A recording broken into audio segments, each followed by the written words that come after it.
And at the end of the day, what we have is foolish thinking.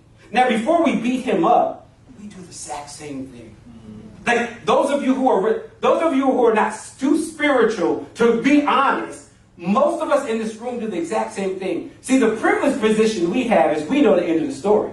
So we can point back and say, yeah, he is a fool. But in reality, the only difference between his folly and ours is ours doesn't get caught in the Bible.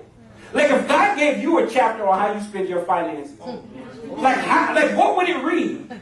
If God took chapter 13 of Luke and said, I'm dedicating this to your spending, your bank accounts, what would it read? Now the inscription above this text says, a rich fool. What would yours say? But for some reason we point at him and be like, I know the end of the story. He's foolish with his finances, as though we're so wise with ours. At the end of the day, most of us in this room know that we have not always been wise. Here's the problem. The problem is not that he's rich. The problem is that his retirement plan doesn't include generosity. His retirement plan has no room for giving away anything to the poor. His retirement plan has no room, like this is the only place in Scripture where retirement is spoken of explicitly.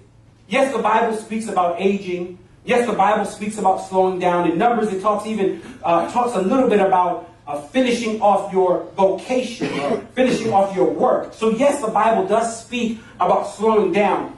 But the Bible never applauds retiring to a life of self-indulgence.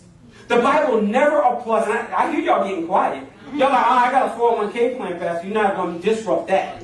I put 6% away, and my company matches me another 6%. So leave that alone. I feel y'all. I understand. Listen, I'm not taking away your 401k plan. But if your 401k plan is a ticket to hedonism, if your 401k plan, I know like hedonism, but that's one of those words you looked up.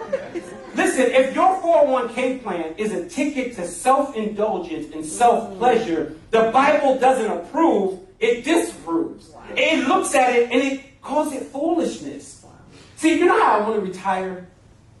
I want to retire and then retire from pastoring. If God gives me, I plead, Lord, give me 35 good years. And I pray to sit back, give this church to some young buck and sit back and be old, a little senile, a little crazy, but be able to sit on some tenured wisdom while he's telling me that, because y'all know that's how we're going to be when we get older. We're going to look at the next generation and be like, they so stupid. Y'all know we're going to do that because y'all know it's another generation after millennials. Right. Generation Z, Generation Alpha. Like, it's all of these different generations. And what we're going to do is we're going to look back and we're going to pass it. That's why the Spread Love campaign is important.